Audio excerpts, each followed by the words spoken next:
how to take pictures or record video by saying voice commands such as cheese, capture, shoot, or record videos in the camera on Samsung Galaxy S26, S26 Plus or Ultra. First, tap on the home button to return back to the home screen. Then on the home screen, open up the camera app.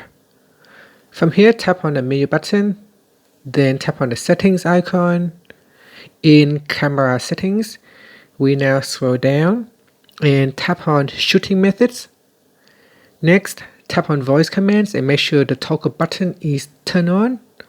Once it is turned on, you can say things like smiles, cheese, capture, or shoot to record video.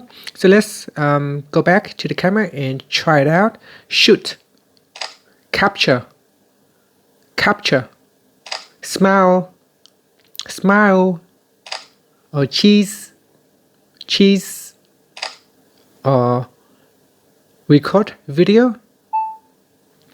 And that's it. Thank you for watching this video.